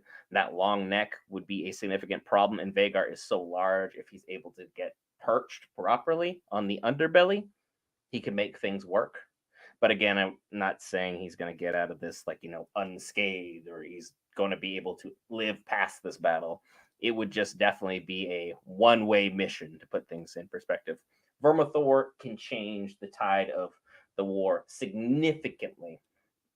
The only thing we did not vet properly, and I'm going to put this out there now, is the loyalty of our new riders.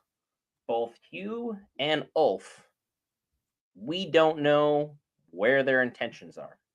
Hugh wants to save his family, probably going to the highest bidder, whoever's going to promise him the most sense of security and happiness. Straight up. Ulf, not a clue whatsoever. Meleys is smaller than Vermithor, less battle tested as well. Vermithor is the second largest dragon out there at this moment in time that we know of as confirmed.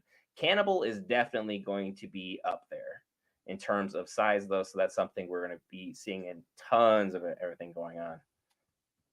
So Cannibal is introduced to a series. He would be a great dragon, but at the same time, you can't keep a dragon whose name is Cannibal around the other dragons. So you have to figure out that loophole first, and then you have to have someone who's got the stones to handle a dragon like that. And then we keep seeing more homages to Sheep Stealer, and Reyna seems to be on an absolute mission to figure out what we have going on at this time. I don't even remember, truth be told, Destin, if Cannibal is bigger than Vagar. I know Vagar is gargantuan. I'm assuming Vagar is bigger just because he's one of the original 3 dragons that made it over with Balerion the Black Dread when, Aegon the Conqueror came and changed how the game is played entirely in Westeros. So it's something to be going on here. It's like, yeah, and then as far as loyalty, the loyalties to themselves and to their families. That being said, at certain times you feel your family's in a better situation here, then you get like a brand new perspective a couple years, maybe a couple days later. Loyalties can be bought if you're just like, hey, I'll give your family a castle, I'll give your family this, we'll give you endless food, we'll make sure everyone else is taken care of. People can be bought and paid for. There is always a price for these individuals. And now that these people who work properly vetted have been given these super dangerous, powerful steeds, if you have Vermithor and Rhaenyra is like, hey, do my bidding, how about a big no? How about nope? Come talk to me and my dragon. What are you going to do? That's where the conversation ends. He could literally just abscond and start a whole new life for himself, or he could be like, hey, Aemond, you hiring? There's a lot of things to be thinking about. This war is far from over, so it's going to be a lot of interesting stuff to really take a look at. Will, you look like you're deep in thought about something. Want to interest folks in what you're thinking about there? So what I'm thinking about here is, what you were saying about can be bought. So you're looking at the characters. So Adam was very, I feel, earnest in his want to be something more and to kind of learn and kind of be where it is. Hence, of course, with having the black hair and stuff like that, he's not regarded as anything. So I think that he's legitimate for wanting to be there, especially with Corlys there, of course. Now, the other two, Hugh, the way he had the conversation with his wife, he had determination that he was going to, not sit around and do something. He was going to make a better life one way or another. So with that being said, I could absolutely see him not being on the team. Like, he's got a dragon now. He's go like I honestly, if it was Vagar and Vermithor on the same team, that's a problem. And I think that's a problem that they would dynamics. Numbers be damned. That's a problem that I think that they could give us with that. As far as Ulf is very simple, but you saw in the bar, he let the other guys get him going. Right? He can be pressured. He's easily influenced. And I think that's also a problem. So freaking, if you got a personality like freaking, like Aemond, freaking, or Hugh, freaking, somebody that can pressure him and stuff like that, freaking, I wouldn't be surprised that he goes wherever the wind takes him. Because he's just lucky the wind took him to the correct dragon at the correct time. Because, like But Justin said, Cannibal used to be on Dragonstone. Cannibal used to run the roost, but Cannibal has since absconded, and we don't know where Cannibal went. The reason these wild dragons are wild dragons is because they didn't want to be following the same rules as everybody, and these dragon tamers who basically just quit. They went on union strike, so to speak, because of classism, which, hey, love to see that once more represented in Westeros because that's, just how things are supposed to be. The highborn versus the lowborn is something that continues to play out in everyone's mind. And last week, the lowborn struck a decisive blow against the greens because whoever feeds me is the person I'm rooting for. It's like whoever takes care of my needs, like when it comes to like politics and all that stuff in the world, whoever's feeding me and looking after my best interests, you got my vote. So people are more and more swinging towards Team Black. And now the fact that we have a dragon flying directly over the city, things kind of are going to be in a direction of, well, now we just had a dragon fly overhead. No one tried to save us. No one tried protecting us. I'm gonna be a little bit nervous trying to, sleep at night, knowing that we can just have flybys for all intents and purposes, and there's only so many people that can really make a stop to this. And like C Rod said, Adam I think is a safe bet. I'm rooting for Adam. He's got his come up. He got what he wanted. He got the attaboy from Corliss, so to speak, even though I think it came in rather soft. Corliss came in significantly stronger for Alan, which I still think is interesting, but I think there was some kinship there because of their love of the sea, and they were able to make things like mesh in that regard. So it still sucks Corliss doesn't have a dragon. I think he would make a fantastic dragon rider, if not a fantastic king of something at some point, just because of his character that he has displayed, albeit we now know that he had some extramarital stuff going on and he was adjacent to things going on. But again, this is Westeros. Crazier things have happened, and many people don't even bat an eye that Daemon is literally married to his niece. So Westeros is Westeros, and things can just kind of continue to be as they were when you have dragons to kind of back you up. People of old Valyria always get associated with magic because of the way that they can have dragon dreams, or they can start having these visions like the Song of Ice and Fire, which is the whole purpose of Game of Thrones in the first place. And also, on top of that, the fact that they can basically, to some extent, sense what the dragons are thinking when they have bonded with them, so they can understand to a degree better than everybody else what's going on. It kind of makes things, work for them in their favor. And people will be like, these are gods. They're riding on dragons. They're doing all this great stuff. And yeah, like Sierra said, people be out here making a lot of choices. Daemon in the books by now has made darker decisions than what the show has depicted. While I do enjoy rooting for him on the show because I do like the actor who plays him, I think he does a fantastic job. Nowhere in the world am I going to sit here and be like, you know what? I endorse Daemon Targaryen and his actions. His actions are reprehensible beyond a shadow of a doubt. There's nothing about this man where you're like, you know what? I like the cut of your jib. This makes sense. I'm supportive of you entirely. Absolutely not. But I think it was a fantastic episode as far as getting things together. Will, how'd you feel about Jace having his classism moment? Do you think he was the one that really stirred up the Dragon Keepers? I think all this is preemptive, and this is all a setup. I think that whole conversation with him was meant for him to be proven right. Like, I really think that we are going to have a flip flop. You really got me thinking about it. That somebody's going to flip. I think it's going to be Hugh. I think for sure it's going to be Hugh because, again, it's kind of like, hey, like, people stick together in certain reasons. So I think it's going to be Hugh, and he's gonna do something. It's going to be freaking really, really stupid as far as House Black is concerned. And I said I'm going Jace, and I think this is also prevalent for Jace because he was like, you just can bring these people in and they can just kind of do whatever. And I think that's what's going to happen. Hugh's kind of coming in. He's going to do whatever. He's got a dragon now. He's got one of the biggest because they built up Vermithor during that conversation. They built up Vermithor last season when we ended with Daemon trying to woo this dragon onto their side, even though he'd already bonded with Caraxes.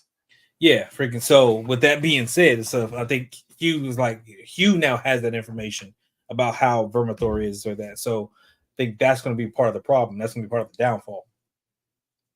So House Black is going to suffer some losses because the way I'm sitting there, and that's what I'm sitting here right now.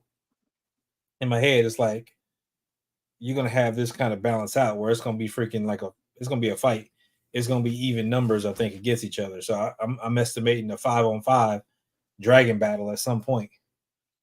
Freaking so Caraxes, Cyrax, and Sea Smoke are all on this side, while you got Dreamfire and Vagar on this side. I think Vermithor is going to flip sides. If Vermithor goes, there's a good chance that freaking Silverwing is going to go. Because the things that I'm looking at is Vermithor is a boy, Silverwing, I don't know, I think she a female. Great question. Because it looks like those are eggs down there. And those are the only 2 dragons there that have really been doing stuff. As far as I know, they've been chipping down there. So if they're like a mated pair or something like that, I wouldn't be surprised if one wants to follow the other.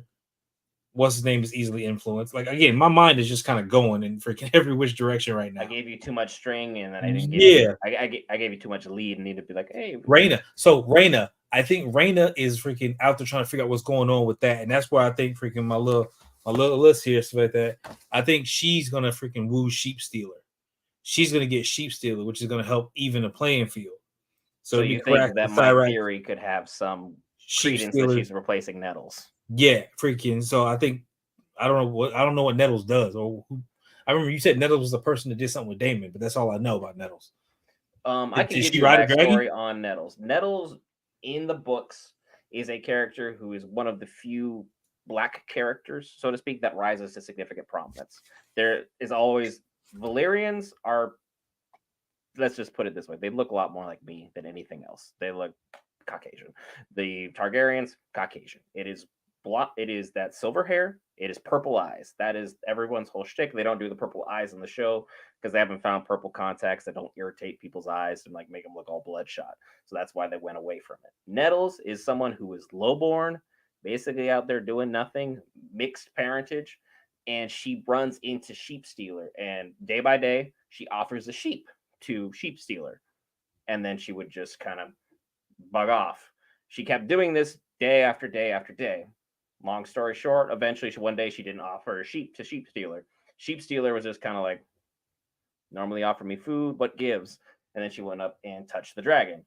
Sheep Stealer was like, no one really touches me. This is weird, whatever. And then they proceed to the next day. She offers a sheep. And then while Sheep Stealer is eating that sheep, Nettles hops on the back. Next thing you know, she's bonded with the dragon. And she claimed one of the larger wild dragons out there. And then Nettles continues on moving up in the ranks. And Nettles eventually ends up in a relationship with Daemon to the point that Daemon is thinking about leaving Rhaenyra for Nettles. They're not going to go that route here, obviously, because Rhaena is basically his kid with his previous wife. So it's like, I don't assume they're going to go that dark because that's twisted even by Game of Thrones standards. But Nettles kind of filled that role, and she kind of helped push Daemon further off the edge until everything that happens in the books continues to pan out. That's all I can really get into as far as Nettles without spoilers. So Rhaena going out there and checking on these sheep seems very indicative of what you're saying here. So that's kind of things going, and then you just got Cannibal and the gray one or whatever. Yeah, there's the gray one that was mentioned before. Those 2 are still out there in the wild. Which, if one goes to one side, one goes the other, then that gives me my 5-on-5. As far as all, and not every dragon does end up getting claimed. Yeah. So right now, I got it at a 4-on-4. Caraxes, Cyrax, Sheep Stealer, and Sea Smoke, Vagar, Vermithor, Silverwing, Dreamfire. It's like we have pretty good numbers right now. The size is something we need to be taking into account, as well as we need to take account of the experience of the riders who are on them. Rhaenyra is experienced. Amon is experienced. Unfortunately, we lost Bailey's because she was super experienced. But then we have Daemon, who is the most experienced because we saw in the Stepstones, he was pivotal in changing the tide because it was just him running a crazy blitz with his dragon. That was it. And they were able to end all the beef that was going on in the Stepstones with one move because him and his dragon were just that much in sync. So he's got the edge as far as experience on everybody. But again, Vagar is the most experienced dragon. So it's kind of a weird twist of fate where everything seems to always be indicative of the fact that Aemond and Daemon seem to be on some kind of collision path, or they'll have some introduction of Vermithor into things. There's a lot to really break down and have everyone kind of face off at that moment in time and kind of see where the pieces fall, because they've made some very interesting changes I'm not against, because I'm not one of those people where I have to believe that the book is always law. I don't really follow that whole methodology. If changes make sense, I will go with it. And at this time, the changes have played out well on screen. So I have nothing to complain about at this time. Also, just so I can make sure I touch upon it and don't forget it, Patty Constantine being back as King Viserys is always fantastic. It's always think good you for brought this. business. Oh yeah, and again, I mean, the Dragon Keeper that yelled blasphemy could be considered a traitor, but also at the same time, I don't think you're gonna fire a Dragon Keeper. It's not like a fast food worker who calls out their manager for such and such thing. This is someone who day in and day out is taking care of dragons like Vermithor. That's not a really enviable job position.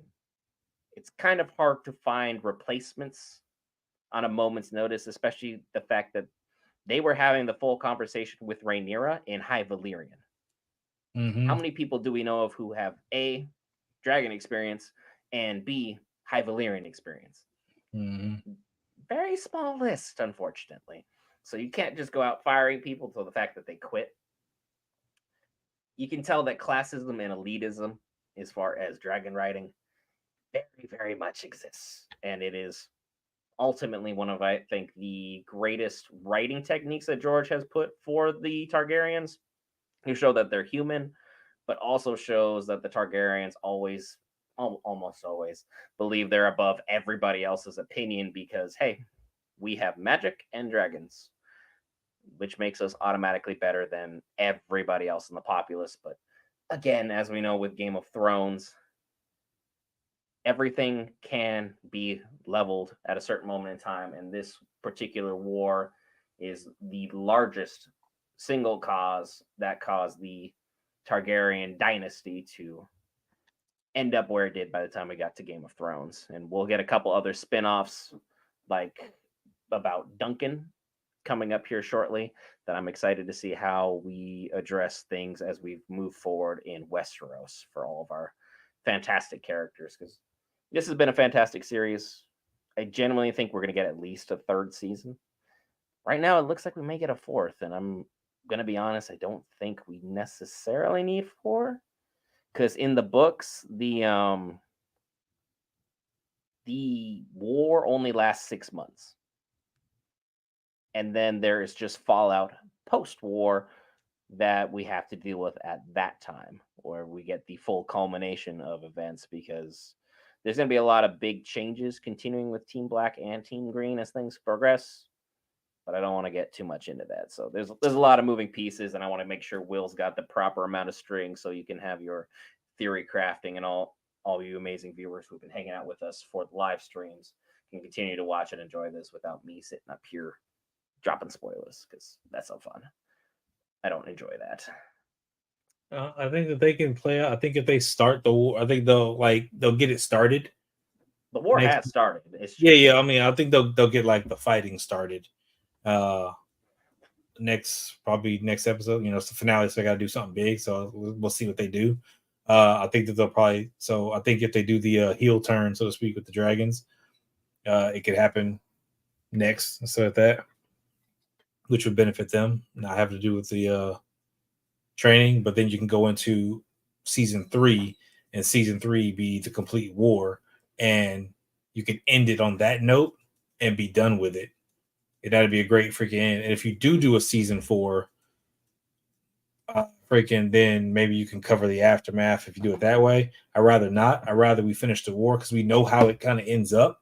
So because we know where Game of Thrones went. So it's like, let's finish out the war, and then you just have you know House Green or House Black standing on top at the end, and just be like, yo, bam, it's done, and then we know where it goes. So Yeah, because there's still a lot of moving pieces, and then again, I think one season you can get everything wrapped up if you start picking up the pacing of the story. Because we built up the scale and the majesty and what's at stake in all of our players here. If we get 10 episodes next season, there's no way in with 10 episodes, even if you're doing 45, 50 minutes per runtime with, the last couple episodes usually closer to an hour plus, counting credits and all that stuff, that you can't tell that story all in one go and be like, boom, this is what happened with the characters that you're concerned about. Here's what happened with Rhaenyra. Here's what happened with Daemon. Here's what happened with Aemon. Here's what happened with Aemon. Like, here comes what happens with Jace. Here comes with Rhaena. That you can kind of just go piece by piece by piece and kind of fill out all the blanks, so to speak, because everyone who hasn't read the books is doing a spectacular job of fan casting, and I really am here for it. It's always interesting to hear from people's perspective who don't have the answers. It is way more fascinating in my mind to hear from people that don't know than the people that do know, because it's so rigid in the sense because you've read it, you know how it goes, you keep things locked into that, even with the new changes. Hearing the new fan speculations, some of your ideas, Will, and some of the ideas that I've heard in chat, so much better than what I could ever come up with. So it's like sometimes it's great just coming in raw without information than it is coming in and be like, I know exactly what's going to happen. Here, let me spoil everything for you this week. Not fun, not exciting.